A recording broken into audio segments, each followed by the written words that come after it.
అక్క అక్క ఆ? ఎవరమ్మా? పక్కింటి. లక్ష్మి అక్క. కాదు ఆ పక్కింటి. సరస్వతి అక్క. కాదు ఆ పక్కింటి. వనజ అక్క. వాళ్ళకి ఒకరినే అక్క.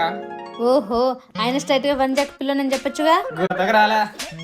ఇంతకు ముందు ఎవరో తెక్కవారి పాలెం తెలుస్తుంది. నిన్ను చాయక్క రిపబ్లిక్ డే అంటే ఏంది? అది రిపబ్లిక్ అంటే తెల్ల స్వాతంత్ర దినోత్సవం. ఓయ్, ఇండిపెండెన్స్ డే అంటే స్వాతంత్ర దినోత్సవం, రిపబ్లిక్ డే అంటే గణతంత్ర దినోత్సవం. అక్క రెండు ఒకటే కదా. రెండు ఒకటి కాదు. ఇండిపెండెన్స్ డే అంటే 1947 ఆగస్ట్ 15 బ్రిటిష్ వారి నుంచి మన భారతదేశానికి స్వాతంత్రం వచ్చిండే రోజునే ఇండిపెండెన్స్ డేగా జరుపుకుంటారు.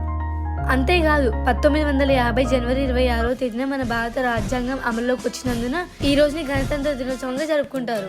భారత రాజ్యాంగాన్ని డాక్టర్ బిఆర్ అంబేద్కర్ గారు అలానే డాక్టర్ రాజేంద్ర ప్రసాద్ గారు రచించారు. ఈ రాజ్యాంగం యొక్క ముఖ్య